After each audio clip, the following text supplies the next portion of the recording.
Muy bien, queridos hermanos. Estamos en Marcos capítulo 12, versículo 35 al 37, ya lo hemos leído, ahora lo vamos a leer una vez más, un texto, una porción corta de la Escritura. Estamos continuando la predicación expositiva del Evangelio de Marcos. Normalmente eh, interrumpimos por lo general la serie cuando vamos a celebrar la Santa Cena, no es el caso del día a la fecha, porque claramente este es un pasaje que sin duda puede preparar nuestra mente, nuestro corazón para acercarnos a la mesa del Señor, acercarnos a la celebración de la cena.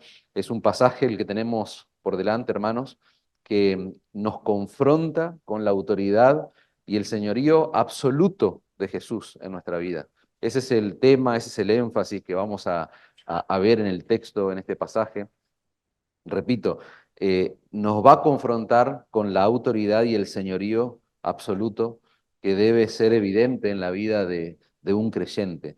Marcos 12, versículo 35 al 37, es un pasaje del Evangelio de Marcos, como muchos otros textos, donde el Señor está teniendo un diálogo con sus enemigos, con sus adversarios, los escribas, los fariseos, los líderes religiosos del pueblo de Israel. Y en este diálogo, el Señor, a diferencia de lo que nosotros ya veníamos estudiando, donde Él era confrontado, en este diálogo el Señor va a confrontar a estos hombres. Hay un giro en los sucesos que nosotros venimos estudiando. En esa confrontación que el Señor hace, claramente vamos a ver un despliegue maravilloso de sabiduría divina, hermanos. Es muy complejo para un hombre con todas las limitaciones que eso significa poder expresar, hermano, en un sermón la sabiduría que está desplegada en este pasaje. Yo voy a hacer mi mayor esfuerzo, pero ustedes van a tener que hacer también un gran esfuerzo para poder identificar eso, porque hay un despliegue increíble de la sabiduría de Cristo. Él va a plantear una pregunta sumamente crucial que va directamente al corazón de nuestra fe, de nuestra vida como creyentes, va directamente al corazón de nuestro compromiso. Siempre esa palabra forma parte fundamental de la vida cristiana. Nosotros sabemos, perdón, que podemos hablar mucho, pero si eso no se ve reflejado por un compromiso real, evidente, visible, sabemos que queda todo en el aire y el planteo que hace el Señor tiene que ver con eso. Repito, va directamente a la raíz de nuestra fe y de nuestro compromiso como cristianos. El título de esta predicación es Jesús, Señor absoluto de nuestra existencia. Un título que intenta resumir la verdad fundamental que busca, en cierta manera, comunicar este pasaje de las Escrituras. Nuestro Señor y Salvador Jesucristo, sabemos que Él no fue solamente una figura en la historia bíblica, en la historia religiosa del mundo, no fue un líder espiritual, sino que la Escritura lo plantea a Él como el Señor soberano, que demanda nuestra total y absoluta entrega, nuestra total y absoluta obediencia. ¿Por qué? Porque Jesús es el Señor de todo, hermanos. Jesús es el Señor de todo y de todos. Ese es un detalle importante. Él es el Señor de nuestras vidas, de nuestras decisiones, de nuestras prioridades. Y es el Señor de nuestro destino eterno. Y eso significa o debe significar para tu mente y tu corazón una alerta. Debe llamar tu atención. Lo que nosotros vamos a ver hoy no es una enseñanza teológica solamente, sino que es una realidad que debe impactar tu vida, tu compromiso y debe afectar tu existencia. Por eso el título del sermón es Jesús, el Señor absoluto de nuestra existencia, de nuestra realidad.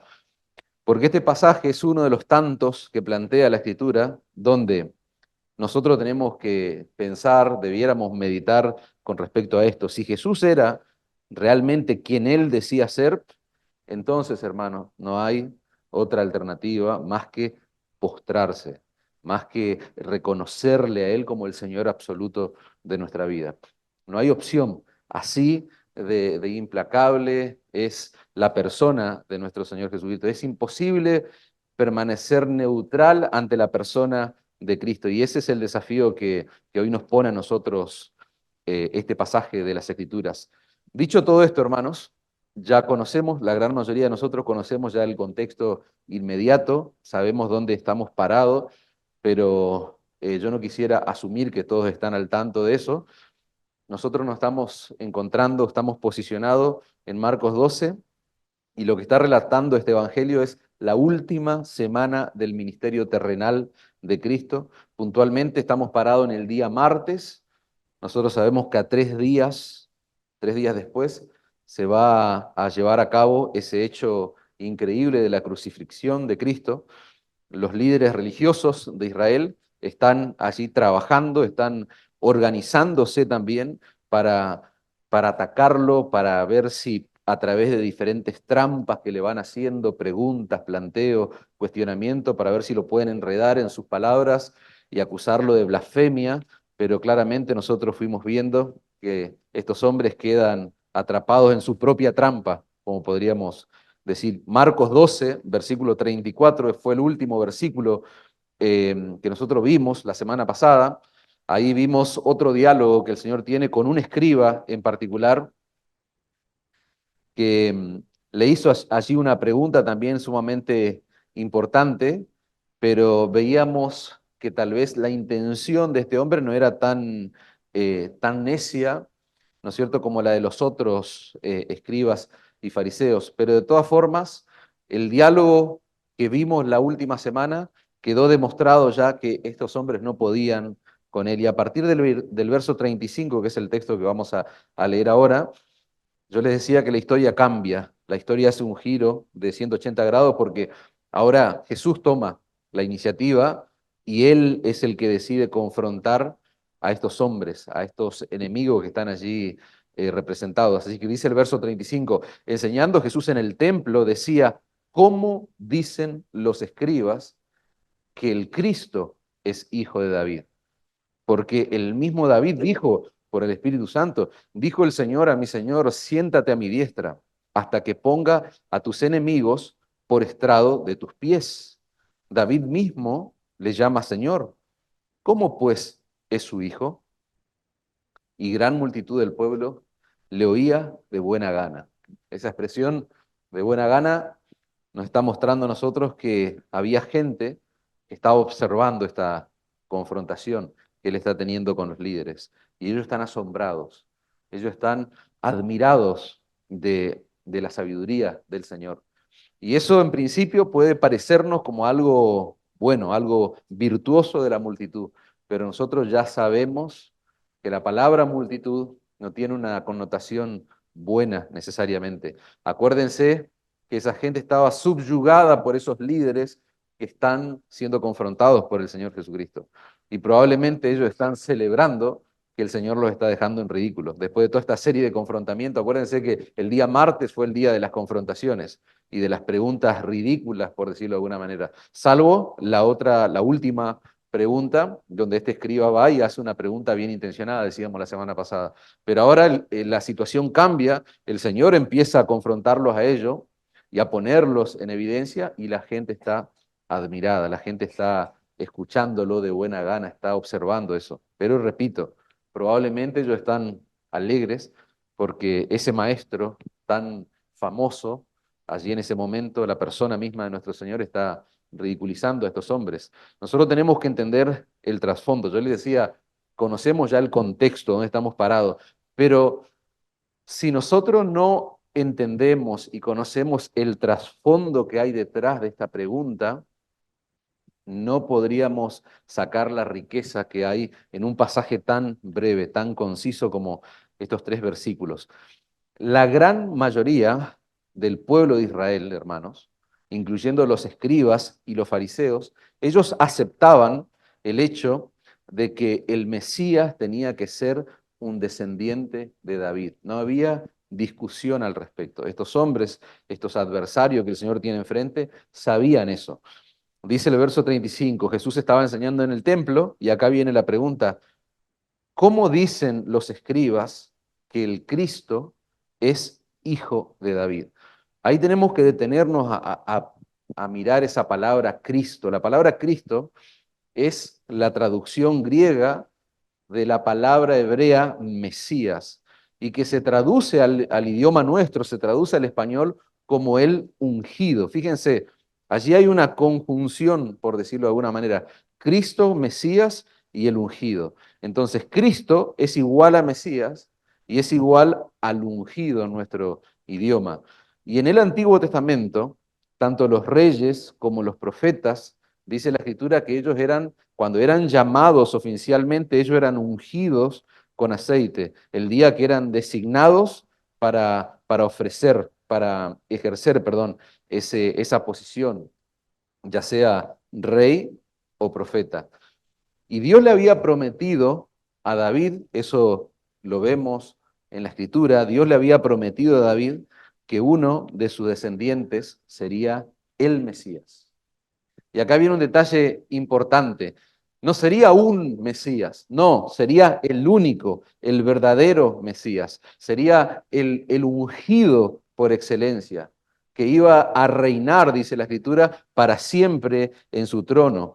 El Mesías rey, podríamos decir, el cual su poder y su señorío, su autoridad no tendría límite alguno. Esa profecía era conocida, el pueblo de Israel aceptaba eso. Por eso cuando Jesús entra en el templo, entra en Jerusalén, perdón, el domingo de Ramos, ustedes se acuerdan, 2 días antes de este suceso, o sea, 48 horas antes, Jesús está siendo aclamado allí en Marcos 11:9, Hosana, bendito el que viene en el nombre del Señor, bendito el reino de nuestro Padre David que viene. Ya lo están identificando a él como ese Mesías, ya lo estudiamos ese pasaje. Bendito, repito, el reino de nuestro Padre David que viene.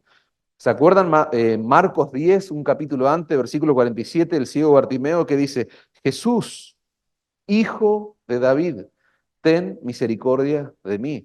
Entonces se dan cuenta que el planteo, el tema que está abordando el Señor en esta confrontación, era algo que todos los judíos lo aceptaban universalmente.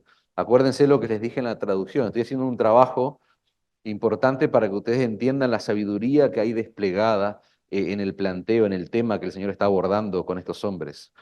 Los escribas aceptaban también que el Salmo 110, hermanos, que es el salmo que se va a citar en el versículo 36, ellos aceptaban que ese salmo había sido escrito por el rey David y que era un anuncio profético acerca del Mesías. Miren el versículo 36 de nuestro texto, porque el mismo David dijo por el Espíritu Santo, y ahora viene.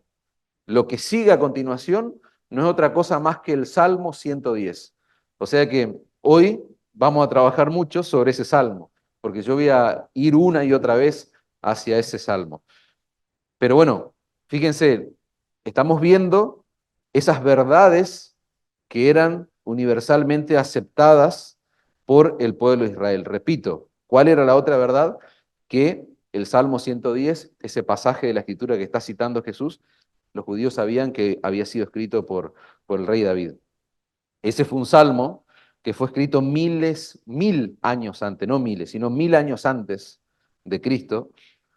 Es el pasaje, hermanos, del Antiguo Testamento que es el más citado en el Nuevo Testamento.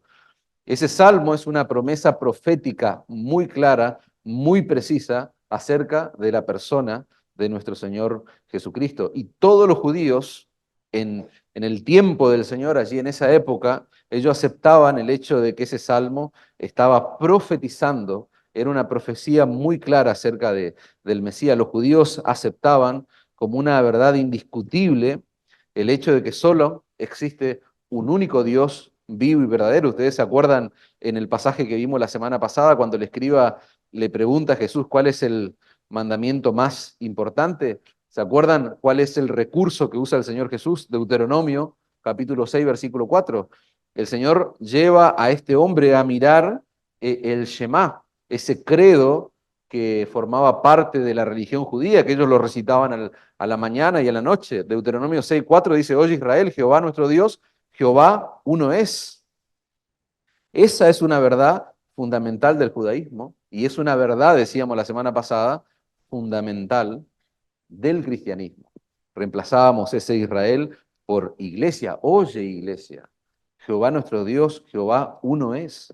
¿Por qué? Porque existe, decíamos, un solo Dios vivo y verdadero, que se revela a través de su creación, pero también Él se revela a través de las páginas de la Biblia, a través de su palabra.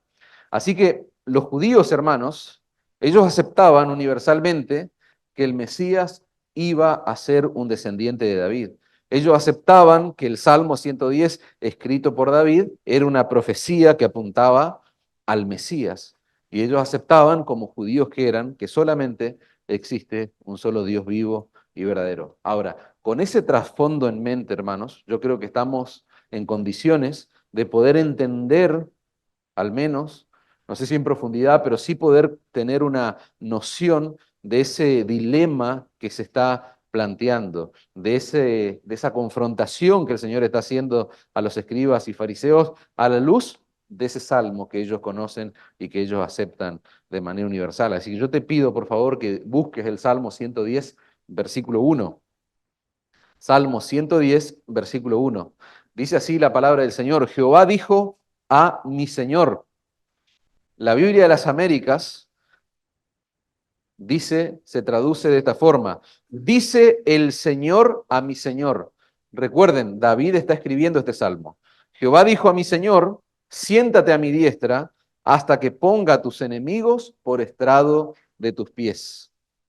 Fíjense qué interesante detalle. La Biblia de las Américas traduce dos veces la palabra Señor en el versículo 1, al igual que la Nueva Traducción Viviente. Ahora, en cambio, la Reina Valera 60, que es seguramente la Biblia que la gran mayoría debe tener aquí, que se podríamos decir que es la traducción más fiel al original, puntualmente en este pasaje, porque en el hebreo son dos palabras distintas.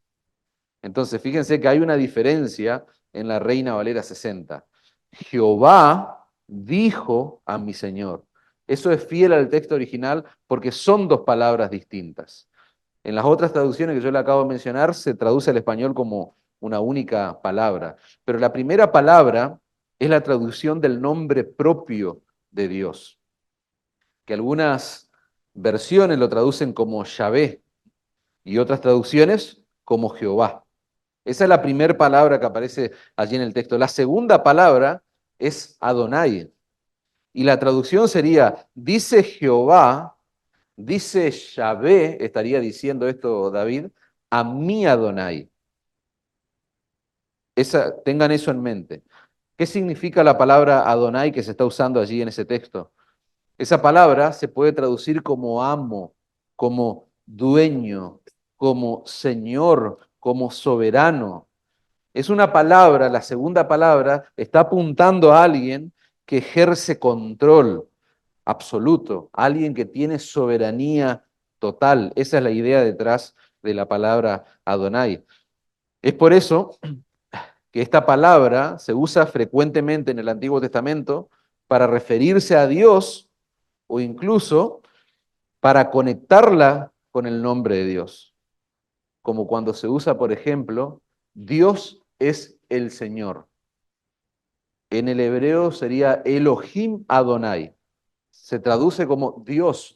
Yahvé es el Señor. Él es el soberano. El único Dios vivo y verdadero es el Rey soberano. Es el absoluto que tiene control de todo. Y lo que David está escribiendo en el Salmo 110, hermanos, ustedes imagínense esto porque en definitiva es lo que está ocurriendo. Es una conversación privada que se le está revelando a él. Acuérdense que nuestro texto dice la razón que hay detrás de esas palabras es el Espíritu Santo. David habló por el Espíritu Santo, dice Jesús en nuestro pasaje. Y lo que él está relatando, está escribiendo, es una conversación privada que se le está revelando a él entre Jehová, entre Yahvé y este personaje o esta persona que todos los judíos, como ya vimos en el trasfondo, identifican correctamente como el Mesías. Pero fíjense qué detalle, David le llama a esa persona que todo el pueblo judío identifica como el Mesías, David le llama mi Adonai. Dice Jehová a mi Adonai. Entonces él está como observando una conversación y él está diciendo, dice el Señor, dice Jehová, Dios, a mi Señor, a mi amo. Por eso la pregunta que Jesús hace en el verso 37 de nuestro pasaje, les voy a leer la Nueva Traducción Viviente, ya que David mismo llamó al Mesías mi Señor, fíjense, ¿cómo es posible que el Mesías sea su hijo? Dice la Nueva Traducción Viviente. Dios mismo le llama Señor, ¿cómo pues es su hijo? David mismo le llama Señor, ¿cómo pues es su hijo? Fíjense que en el Salmo 110, David llama al Mesías su Señor, su dueño, su amo, pero al mismo tiempo ese Mesías es su hijo, es decir, desciende de él, es lo que está diciendo. David era el rey de Israel. Él sabía que entre él y Dios no había una persona mayor que él, no había una persona superior a él. Solamente por encima de David, ¿quién estaba? Jehová, Yahvé. Ahora, ¿cómo es posible que David le llame al Mesías uno de esos descendientes, alguien que iba a descender de él? ¿Cómo es posible que él le llame su Señor? Es la pregunta. Su amo, su Adonai, su dueño. El Shema que leíamos antes, Deuteronomio 6:4, oye Israel, Jehová nuestro Dios, Jehová uno es. David sabía que había un solo Adonai, hermanos, que gobierna el universo entero, que tiene control soberano. ¿Quién es ese? El único Dios vivo y verdadero. En el Salmo 110, David se está dirigiendo al Mesías y lo está llamando Señor, está usando la misma palabra hebrea que aparece en el Shema, hermanos.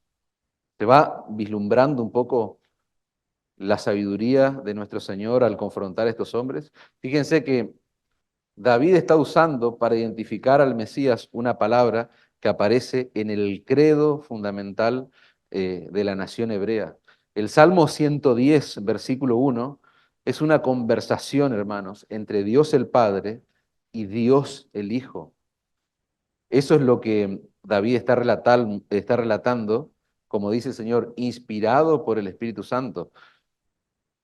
Jehová dijo a mi Señor, dice el Señor a mi Señor, dice la Biblia de las Américas, siéntate a mi diestra hasta que ponga tus enemigos por estrado de tus pies.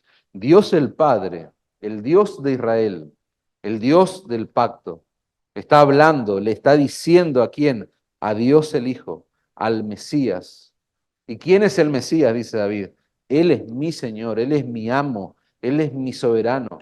¿Y qué le está diciendo Dios el Padre a Dios el Hijo? Siéntate a mi diestra hasta que ponga a tus enemigos por estrado de tus pies. Fíjense el detalle hermoso que nos hace ver el Señor Jesucristo en nuestro texto, hermanos. Porque David está escribiendo esto inspirado por el Espíritu Santo, dice el verso 36. Fíjense, las tres personas de la Trinidad en plena actividad, involucradas en el versículo 1 del Salmo 110. Dios el Padre hablando con Dios el Hijo. ¿Y quién le está revelando eso a David? Para que él escriba, y yo estoy seguro que David no está entendiendo absolutamente nada porque se cumple lo que dice el Nuevo Testamento de que los profetas escribían acerca de cosas que ellos tal vez no entendían. Pero él está teniendo una revelación, una inspiración, y esa inspiración se la está haciendo la tercera persona de la Trinidad, el Espíritu Santo. El Señor, fíjense cómo en cierta forma la Escritura está siendo interpretada por la Escritura misma. El Señor está revelando eso allí en nuestro pasaje. El Señor puso a esos escribas que están allí en un callejón sin salida, hermanos. Porque ellos leían, ellos conocían este salmo, como les dije antes, el trasfondo cuando vimos, ellos sabían que David había escrito, este pasaje formaba parte de las escrituras que ellos habían estudiado, ellos se jactaban de ser eruditos, sin embargo ellos no podían entender la verdad teológica que había en esa porción de la escritura. Si el Mesías era un descendiente de David, eso quiere decir que el Mesías era un ser humano.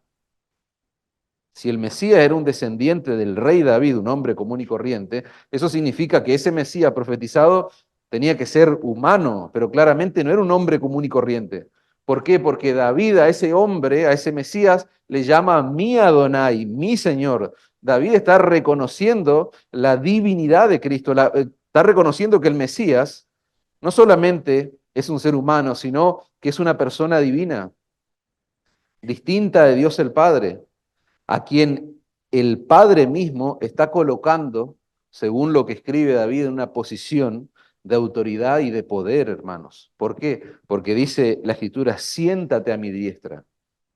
Dios el Padre a Dios el Hijo le dice, siéntate a mi diestra, hasta que ponga a tus enemigos por estrado de tus pies.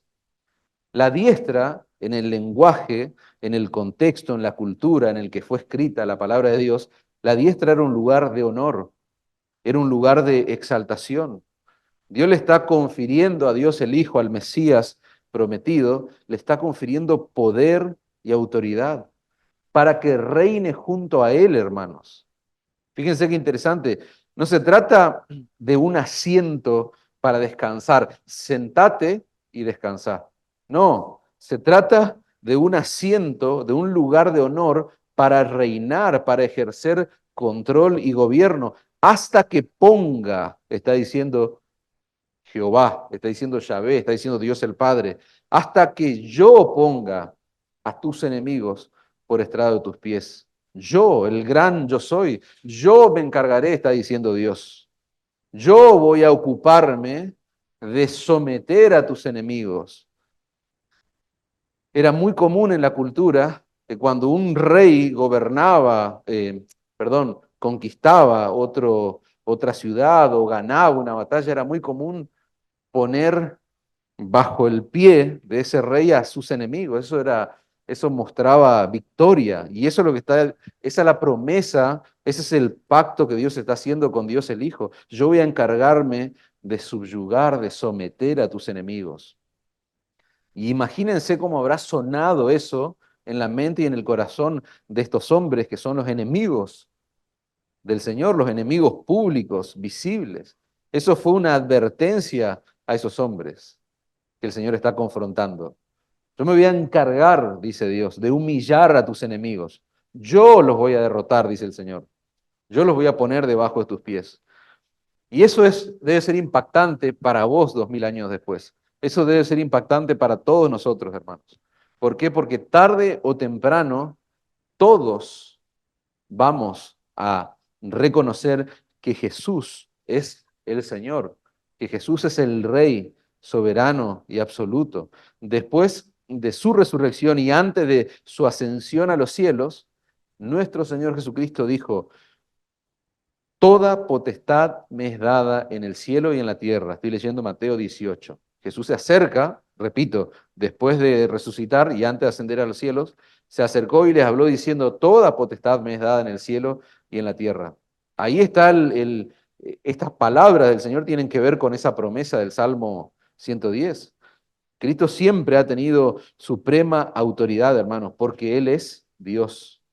Pero Él está hablando en este pasaje de Mateo como el Mesías. Él está hablando como el Dios encarnado, ese Dios que se hizo hombre y que vino a redimir a su pueblo muriendo en la cruz del Calvario. Por eso Pablo, cuando escribe a los Filipenses, en el capítulo 2, versículo 9, va a decir, perdón, Dios también le exaltó hasta lo sumo.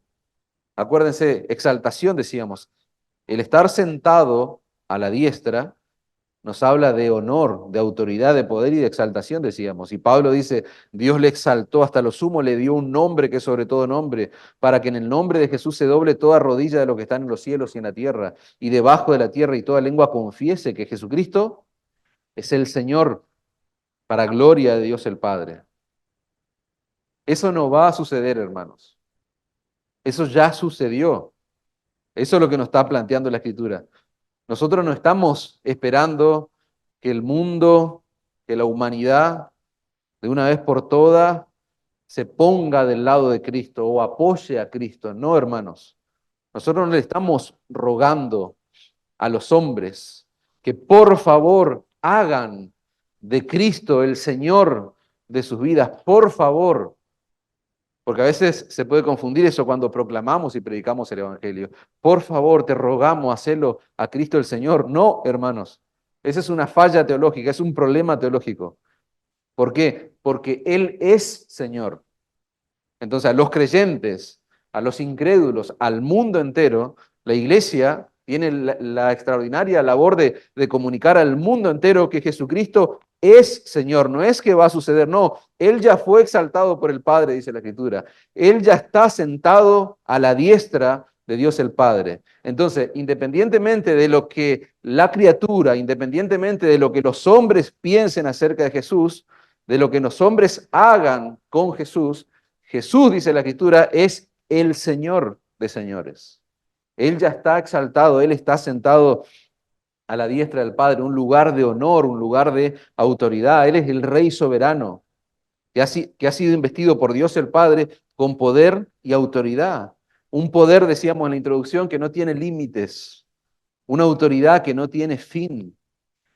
El que se opone a un rey de esas características no pone en peligro el reinado, el poder o la autoridad de ese rey, no, pone en peligro su alma.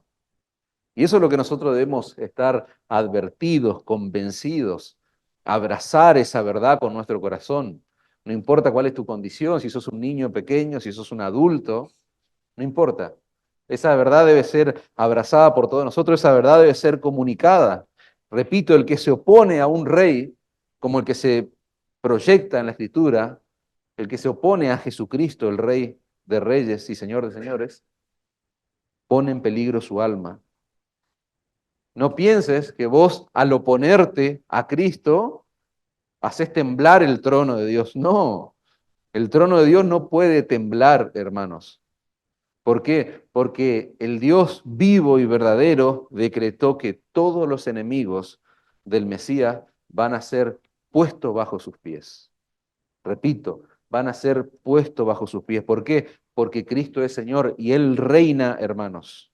Él reina. Dios mismo le confirió esa autoridad, ese poder, esa posición de honor. Dice la Escritura que lo sentó a su diestra en los lugares celestiales. Entonces, entender eso, si vos entendés esto, si estamos en una instancia del sermón donde ya va quedando más claro el contexto, el trasfondo, entonces vos podés resolver el planteo que hay en el verso 37. ¿Cómo es posible que el Mesías sea hijo de David? Es lo que está planteando nuestro pasaje. Estoy leyendo la Nueva Traducción Viviente. ¿Cómo es posible que el Rey soberano del universo sea hijo del Rey David? Al final, ¿qué es? Es lo que le preguntaríamos a David. ¿Es tu rey? ¿Es tu hijo? ¿Es un descendiente tuyo? ¿O es tu Señor? ¿Y saben cuál es la respuesta bíblica? Ambas cosas a la vez, hermanos. Porque como hombre, nuestro Señor y Salvador Jesucristo, como hombre en su naturaleza humana, Jesús desciende de David. Eso es lo que enseña la Escritura. Tanto María como José, el padre terrenal que tuvo el Señor Jesús, pertenecían al linaje de David. Pero Jesús, hermanos, como Dios, en su naturaleza divina, Él sí es el Señor, es el Adonai, es el dueño de David. El poder, su autoridad, su dominio, no tiene origen, no tiene ni final. Él es el Dios encarnado, decíamos, que asume una naturaleza humana. Semana atrás hablábamos de la humillación de Cristo. ¿En qué consiste? Y consistió en tomar nuestra forma, nuestra naturaleza para venir a este mundo, salvarnos. Entonces, ¿se dan cuenta por qué Él es tremendamente, infinitamente superior a David? De hecho, Él no es importante por venir de la genealogía del rey David. No, David es importante. David es importante gracias a Cristo, hermanos. En Apocalipsis capítulo 5, Jesús es identificado como el león de la tribu de Judá, la raíz de David. Fíjense qué interesante porque Juan está enfatizando la autoridad soberana y el linaje de Jesucristo como ese rey mesiánico y ese Señor supremo. Pero no es David el que le confiere gloria y majestad a Jesús. No, hermanos, sino que es Jesús el que hace honorable el linaje de David. El linaje de David es importante, pero ¿por qué? Porque Jesús le da relevancia, porque Jesús desciende de ese hombre. En toda la historia de Israel nosotros vamos a leer una y otra vez en el Antiguo Testamento que no hubo rey más grande que el rey David.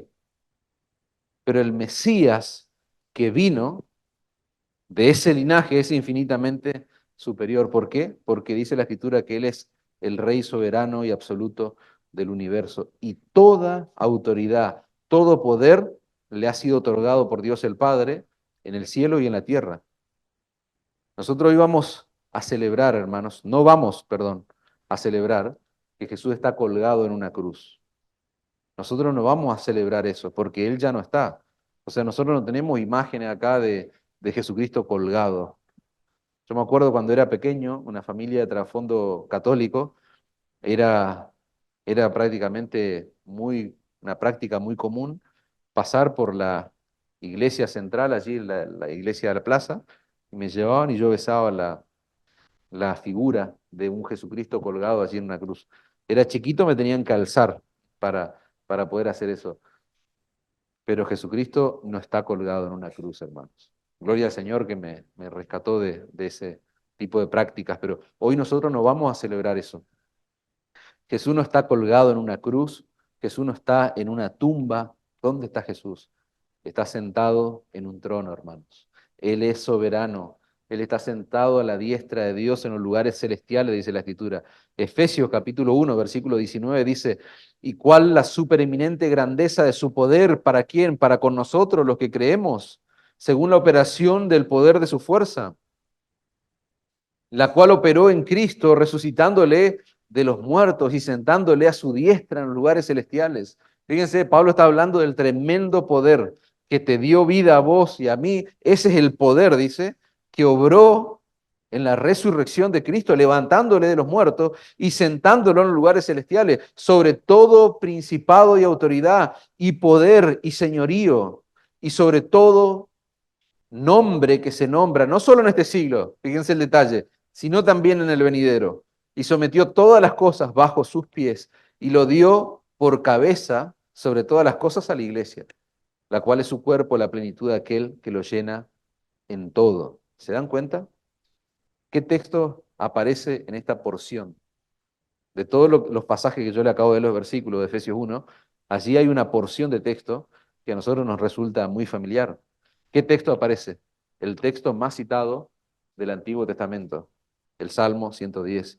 Y hay un detalle muy interesante sobre el reinado de Cristo en este tiempo presente, hermanos.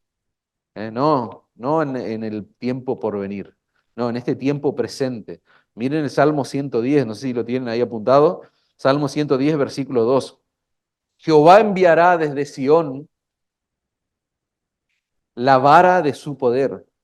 Jehová enviará, dice, desde Sión la vara de su poder. Domina en medio de tus enemigos.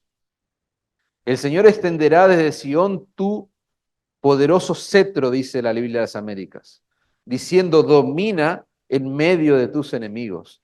La Escritura lo expresa muy claramente, hermanos, que en este tiempo presente, actualmente, el reinado de nuestro Señor Jesucristo existe en medio de enemigos, en medio de oposición.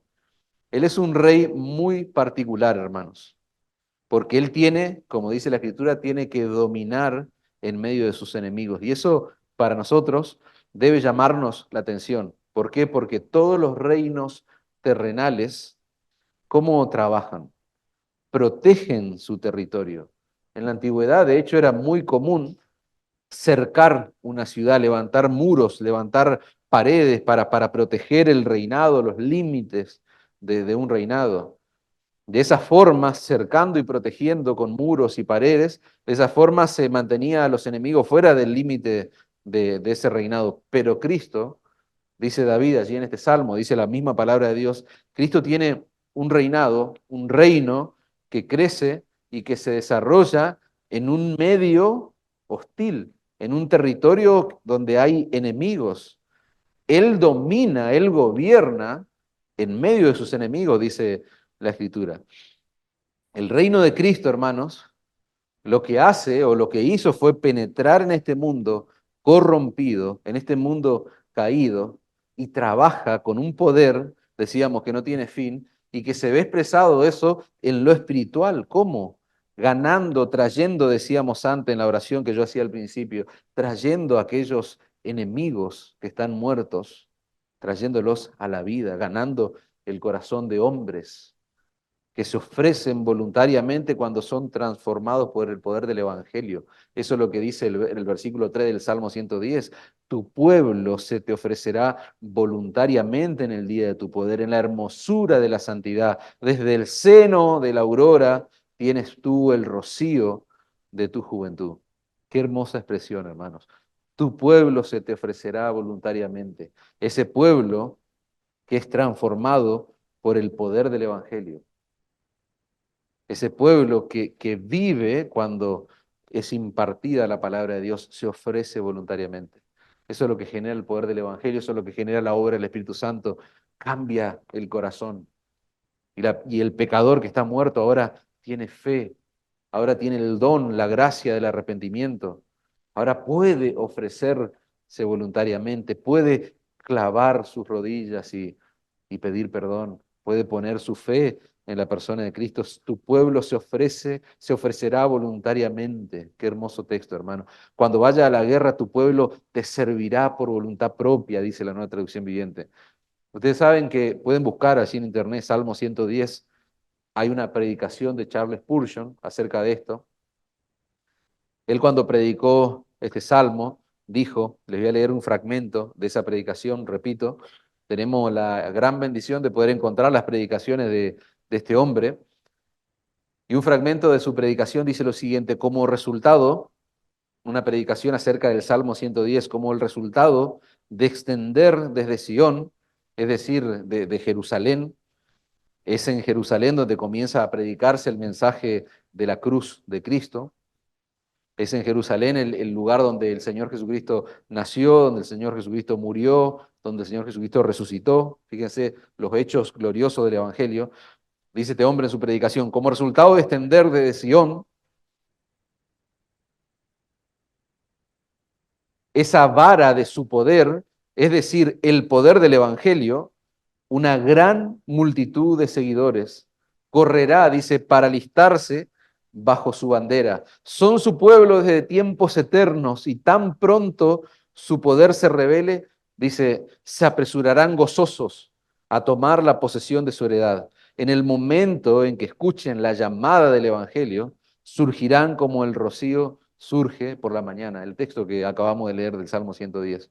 Como el rocío nuevo cada mañana, así es la sucesión, dice este hombre, de nuevos convertidos que da a la iglesia perpetua frescura. Jesús vive para siempre y su iglesia florece para siempre. Su poder jamás disminuye y el vigor de su verdadero pueblo tampoco será renovado día tras día como el rocío de la mañana.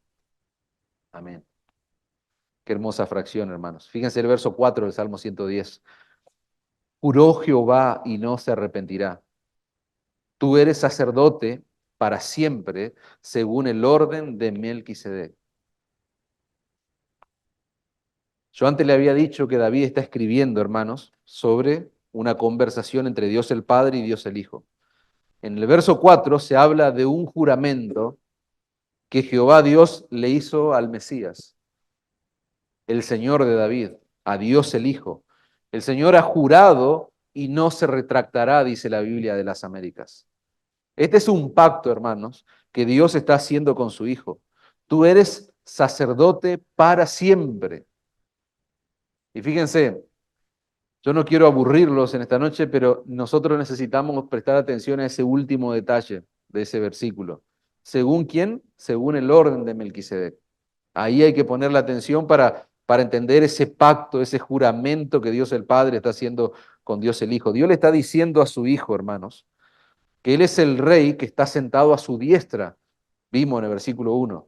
Sus enemigos estarán bajo sus pies.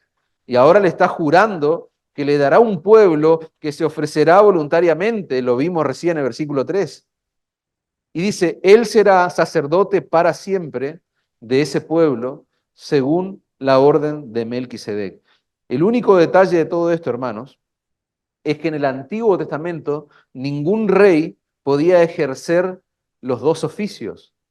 Y fíjense, primero el Señor es rey, reconocido ahí por Dios el Padre, y ahora el Señor es sacerdote. Según lo que nosotros aprendemos del Antiguo Testamento, ningún rey podía ejercer el oficio de sacerdote. En la nación de Israel, todos los reyes provenían de una tribu, la tribu de Judá, y todos los sacerdotes provenían de la tribu de Leví. Era imposible que ambos oficios sean ejercidos por la misma persona. Pero este salmo dice que Dios el Padre le está prometiendo a Dios el Hijo que Él será el Rey del universo y sacerdote para siempre, según la orden de Melquisedec. Y ese detalle es importante, porque los sacerdotes, hermanos, en el Antiguo Testamento eran según la orden no de Melquisedec, eran según el orden arónico. ¿Por qué? Porque Dios había establecido que Aarón, el hermano de Moisés, y sus descendientes sean los sacerdotes designados para servir en el tabernáculo, para servir en el templo. No había nadie que fuera sacerdote según la orden de Melquisedec. Según la Escritura, solamente Jesús y nadie más. Ahora, ¿quién era Melquisedec? Melquisedec, estaríamos mucho tiempo hablando de él, no amerita hacerlo ahora, pero ese nombre significa rey de paz. Melquisedec aparece por primera vez en Génesis capítulo 14, versículo 18 al 20. Hay un episodio allí, una escena, Abraham rescatando a su sobrino Lot, ahí lo pueden leer, y ahí es donde por primera vez aparece este hombre, Melquisedec. Génesis, repito, 14, 18 al 20, para que tomen nota. Después misteriosamente desaparece del relato bíblico y vuelve a aparecer en Salmo 110, versículo 4. Desaparece nuevamente y ¿dónde vuelve a aparecer? En Hebreos capítulo 7. Entonces, repito, Génesis 14, 18 al 20, Salmo 110, versículo 4, que es el texto que estamos estudiando porque nuestro pasaje nos obliga a hacerlo. Y el otro texto donde aparece este hombre es en Hebreos capítulo 7. Si ustedes leen todo el capítulo 7 de Hebreo, van a tener más información acerca de Melquisedec. Pero un detalle muy importante de este hombre es que él sí era rey y sacerdote al mismo tiempo. Y su sacerdocio no se transformaría de una, perdón, no se transfiere, sería la palabra, de generación a generación como el sacerdocio eh, como la orden de Aarón. Y la razón por la cual Melquisedec aparece y desaparece, hermano, en la historia bíblica, es para mostrar que este hombre, que sí ejerció reino y sacerdocio, no tiene sucesores, a diferencia del orden arónico. Pero en el Salmo 110, verso 4, Dios le jura al Mesías, al descendiente de David, que él sería rey para siempre y sería sacerdote según el orden de Melquisedec. Y, y acá es el tema en cuestión, ¿por qué según el orden de Melquisedec? Está claro la función de un rey. Nosotros ya sabemos, hablamos mucho acerca de lo que hace un rey y el gobierno que ejerce, pero nosotros necesitamos pensar ahora y poner nuestra atención en la función de un sacerdote. ¿Qué es lo que hacía un sacerdote? Los sacerdotes en el Antiguo Testamento eran mediadores, hermanos, entre Dios y los hombres. Ellos presentaban sacrificio de animales que lo que hacían, esos sacrificios, esos holocaustos, era cubrir, mas no quitar. Y acá quiero que presten atención a las palabras. Lo que hacían esos sacrificios eran cubrir los pecados del pueblo, pero no quitaban los pecados del pueblo. Y ahora van a ver por qué no quitaban los pecados del pueblo. Moría un sacerdote y le sucedían los hijos. Eso era lo que pasaba con el orden arónico, digamos, los descendientes de Aarón. Durante cientos de años, muchísimos sacerdotes presentaron miles y miles de corderos en el altar, hermanos, para expiar los pecados del pueblo, para cubrir los pecados del pueblo. Hasta que aparece, ¿quién? En la escena de Israel. Nada más y nada menos que nuestro Señor y Salvador Jesucristo. Y Juan el Bautista, ¿cómo lo va a presentar al pueblo de Israel? ¿Cómo lo va a presentar? He aquí el Cordero de Dios, dice, que quita, este no cubre, este quita el pecado del mundo. Yo quiero que me vayan siguiendo, hermanos. Rey y sacerdote. Estamos viendo la función de rey, lo tenemos claro, la función de un sacerdote. Ahora, entramos, nos vamos metiendo cada vez más profundo y ya Cristo no solamente es rey y sacerdote, sino que ahora es sacerdote y cordero al mismo tiempo. Porque Juan el Bautista lo está presentando como el cordero que quita el pecado del mundo. La cruz del Calvario, hermanos, fue el altar donde nuestro sumo sacerdote se presentó a sí mismo como ofrenda para expiar, para quitar de una vez por todas los pecados de aquellos a los cuales Él vino a salvar. Esa es la realidad de nuestro Señor Jesucristo. Por esa razón no se necesitan más sacerdotes ni se necesitan más sacrificios, porque el Mesías fue designado por Dios como sacerdote para siempre. Es lo que está diciendo el texto que estamos estudiando. Según el orden de Melquisedec, para presentar el sacrificio definitivo en la cruz del Calvario. Todos los corderos, hermanos, que ofrecían los sacerdotes del Antiguo Testamento apuntaban a al único cordero, a un único sacrificio, al Cordero de Dios que quita el pecado del mundo. Busquen Hebreos capítulo 10, hermanos. Hebreos capítulo 10. Un capítulo que, como dicen muchos autores, es el mejor comentario bíblico del Salmo 110. ¿Y por qué Hebreos capítulo 10 es el mejor comentario bíblico del Salmo 110? Porque es un comentario que está inspirado por Dios, a diferencia de otros. Es la misma palabra de Dios, la que está interpretando la Escritura. Fíjense, Hebreos capítulo 10, versículo 11. Y ciertamente todo sacerdote está de pie, día tras día, ministrando y ofreciendo muchas veces los mismos sacrificios que nunca pueden quitar los pecados. Estoy leyendo Hebreos capítulo 10, versículo 11. ¿Cómo están todos los sacerdotes? Están de pie, día tras día.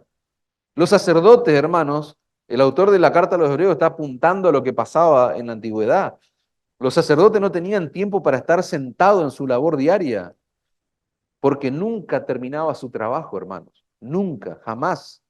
Ellos paraban para dormir, pero durante el día, todo el día, de manera continua, estaban presentando sacrificio tras sacrificio tras sacrificio.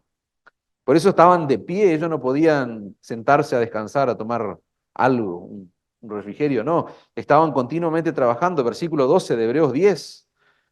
Pero Él, dice, ¿quién es Él? Cristo, nuestro Cristo. Él, habiendo ofrecido un solo sacrificio por los pecados para siempre, se sentó a la diestra de Dios. Esto es increíble, hermanos, esto es maravilloso, porque todos los sacerdotes que precedieron a Cristo estaban de pie, no podían descansar, pero Él, nuestro Cristo, no está de pie. Dice la Escritura que está sentado. ¿Y por qué este sacerdote está sentado? Porque la obra ya fue consumada, ya fue, ya fue consumada. Él ofreció un solo sacrificio para los pecadores, para vos y para mí, para siempre. Y este sacerdote se sentó, dice la Escritura.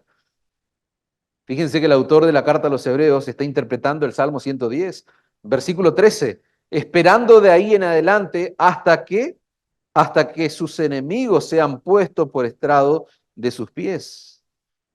Porque por una ofrenda Él ha hecho perfecto para siempre a los santificados. Eso, hermanos, es el Salmo 110. Ese es el mejor comentario que nosotros podemos tener del Salmo 110. Y lo que vamos a hacer esta noche al celebrar la Santa Cena, hermanos, al celebrar la Cena del Señor, no es lo mismo que ocurriría en... Muchos de nosotros tenemos un trasfondo católico romano. O sea, no es lo mismo que ocurriría en una misa católico romana. Ese pan que nosotros vamos a comer, ese pan que nosotros vamos a consumir, no se va a transformar, no va a cambiar de sustancia al punto de que ese pan se va a convertir efectivamente en el cuerpo de Cristo y que el vino se va a convertir efectivamente en la sangre de Cristo. Eso no es lo que va a ocurrir, hermano. Eso sería blasfemia por más duro que suene. Nosotros no necesitamos volver a sacrificar el cuerpo de Cristo, hermano. No necesitamos volverlo a crucificar a Cristo una y otra vez. No, hermano, no se necesitan más sacerdotes. ¿Saben por qué? Porque dice la Escritura que Jesús es sacerdote para siempre, según la orden de Melquisedec, y nosotros no necesitamos más sacrificios, porque como dice el texto, con una sola ofrenda se hizo perfecto para siempre a los santificados. Es decir, que todos aquellos que se han arrepentido de sus pecados, que han puesto su fe en la persona y obra de Cristo, son privilegiados, hermanos, porque tienen a Cristo como su rey y su sacerdote. Y hacete esa pregunta, o sea, ¿yo tengo verdaderamente a Cristo como rey y sacerdote? Bueno, la pregunta es, ¿te has arrepentido de tus pecados? ¿Has puesto tu fe en la persona y en la obra de Cristo? Si lo hiciste, sos un privilegiado, porque Cristo es tu rey, Él es tu sacerdote. ¿Y qué es lo que hace un rey? Un rey gobierna. Él te gobierna, significa eso. Él es Señor soberano de tu vida. Él te defiende de tus enemigos. Eso es lo que hacen los reyes. Nosotros somos débiles, pero Él es rey. Él es fuerte. Él tiene poder.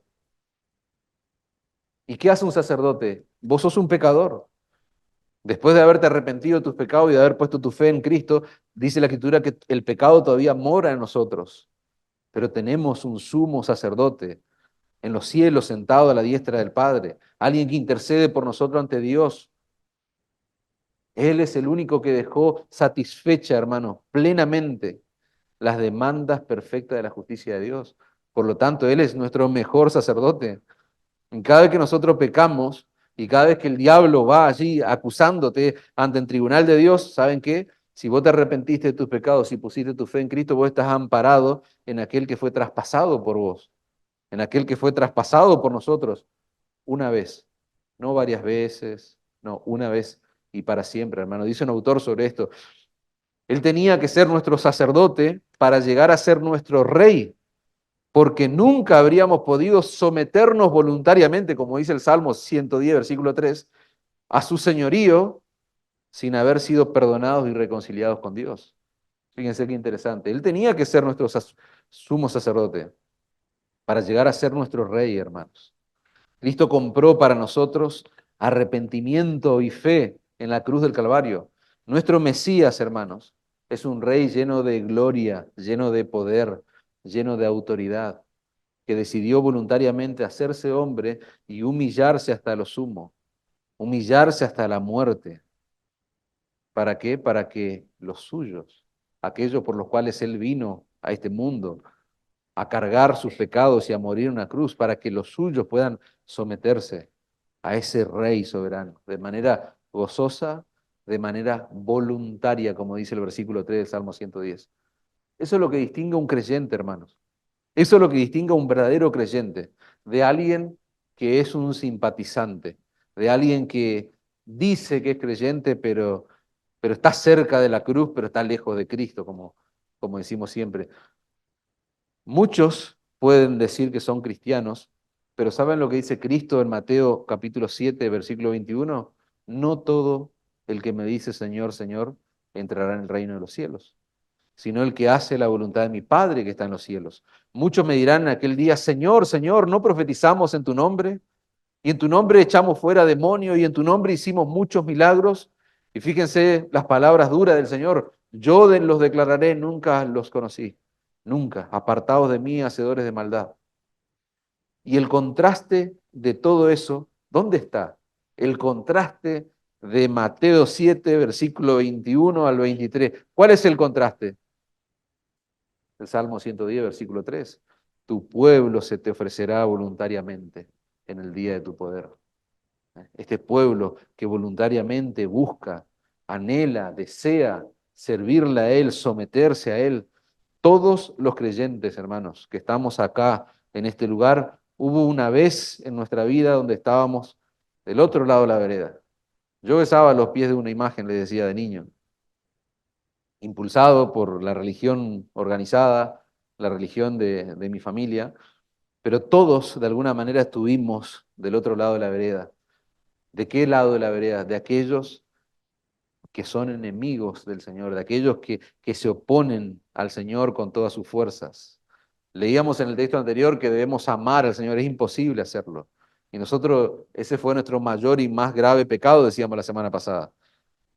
Pero cuando estábamos allí, del otro lado de la vereda, nosotros sabemos hoy, hermanos, que Él soportó con paciencia nuestra rebelión, nuestra rebeldía. Él soportó con paciencia nuestros pecados hasta que un día, en su tiempo perfecto, en su tiempo soberano, Él nos trajo, Él nos atrajo, sería la palabra, hacia Él. Nos llamó por medio del Evangelio. Nos llamó, nos dio la vida, cambió nuestro corazón. Y eso es lo que ha estado sucediendo, hermanos. Y eso es lo que va a seguir sucediendo a través de los siglos. Jesús salvando pecadores, llamándolos a la vida. Ustedes son prueba de eso. Yo soy prueba de eso, por lo cual no debemos cansarnos de proclamar a Cristo como ese Rey soberano y como ese sacerdote que ofreció un sacrificio una vez y para siempre. Conclusión, hermanos. La Escritura es muy clara. Este pasaje, yo le decía, nos confronta. Hay sabiduría de parte de Dios, de parte del Señor Jesucristo, que fue desplegada en este diálogo que Él está teniendo con estos hombres. Nosotros somos limitados tanto para explicar como para comprender, pero yo oré mucho para que el Señor haya dejado claro esto en nuestras mentes, en nuestro corazón. La palabra de Dios nos mostró, hermanos, hoy la autoridad y el señorío absoluto de nuestro Señor Jesucristo. Ese diálogo no solo confirma la identidad de Jesús, ¿quién es Jesús? Ese diálogo que Él tiene con esta gente no solo confirma a Jesús como el Mesías prometido, el Hijo de Dios, sino que también nos desafía a nosotros a reconocerlo, nos desafía a nosotros a aceptar, a entender que Él es Señor, que Él ya fue proclamado como tal. Dios ya decretó ese lugar de honor, de poder y de autoridad. Él es Rey de Reyes, dice la Escritura, Señor de señores. Él es el Alfa, Él es la Omega, Él es el principio y el fin de todo. Su autoridad, hermanos, y su soberanía trascienden cualquier otra autoridad de este mundo. O sea, si hay alguien a quien temer es a Él. Eso implica más que simplemente afirmar intelectualmente su señorío. Como les decía antes, esto no es solo teología, que debe quedar como un concepto abstracto, teológico acerca de la persona. No, esto va a la raíz de nuestro corazón, a la raíz de nuestra fe. El miércoles hablábamos acerca de la importancia de ser expuesto a la predicación bíblica, pero vivir en consecuencia, que nuestras vidas asuman un compromiso genuino y real con la palabra que me está alimentando.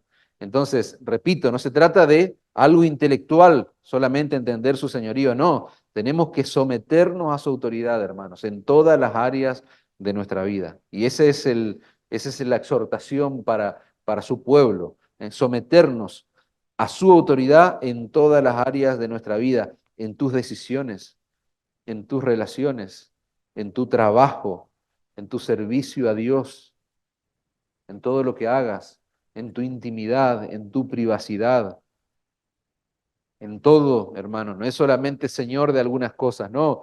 Lo que se evidencia, lo que se evidencia en un verdadero discípulo de Cristo es que aquellos que le dicen Señor, Señor, realmente en la vida práctica se ve reflejado que Cristo es el Señor de sus vidas. La Escritura nos llama a amar a Cristo con todo nuestro corazón, con toda nuestra alma, con todas nuestras mentes, con toda nuestra fuerza, veíamos la semana pasada. Nos exhorta a vivir de acuerdo a sus enseñanzas, nos exhorta a proclamar el señorío de Cristo a todo el mundo. Tu vida debe ser un testimonio de la verdad revelada en este pasaje, de lo que hoy nosotros hemos aprendido, hermanos.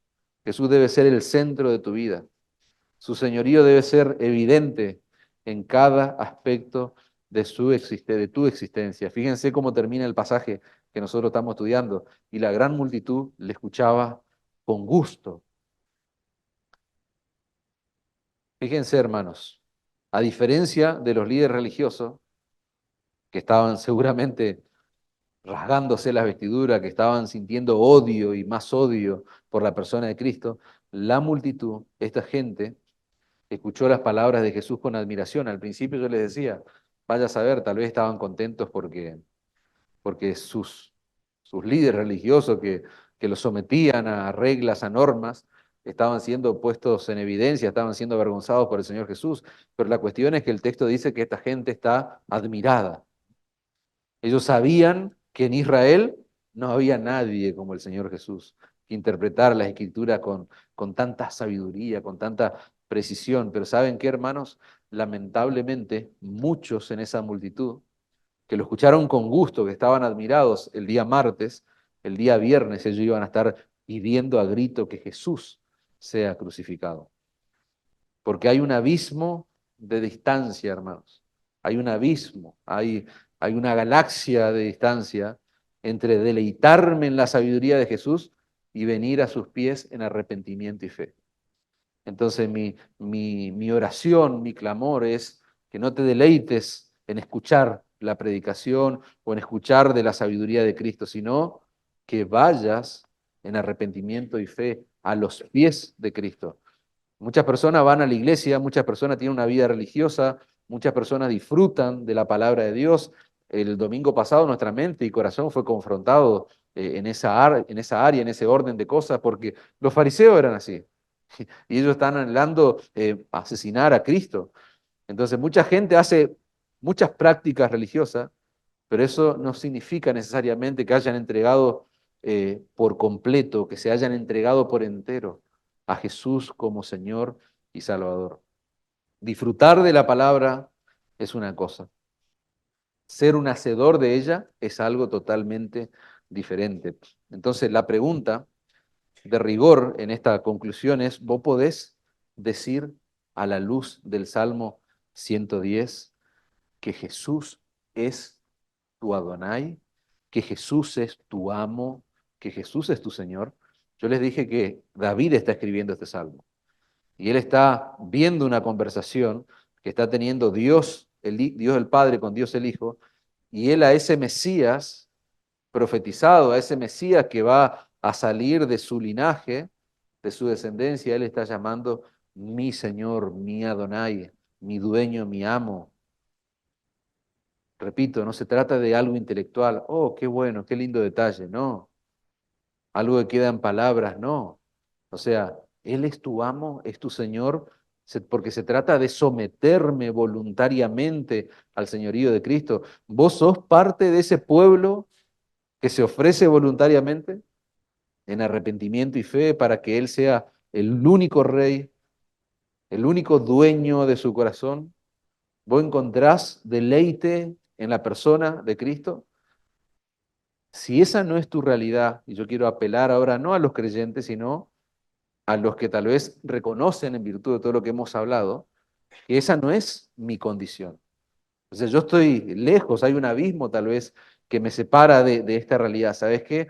Mi clamor, mi pedido es no te demores en ir a Cristo.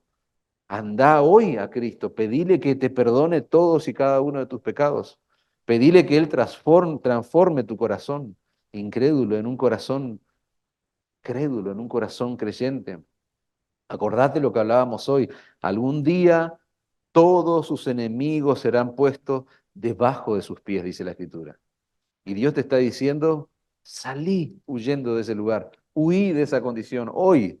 No lo postergues, no, hoy huí de esa lista de enemigos que van a ser puestos bajo los pies del Señor. Todos se van a postrar ante Cristo, hermanos. Ese es un hecho. No es algo que tal vez va a ocurrir en algún momento, como hablábamos antes. No es que le rogamos a la gente, hacelo a Cristo, Señor. No, Él ya es Señor, decíamos antes.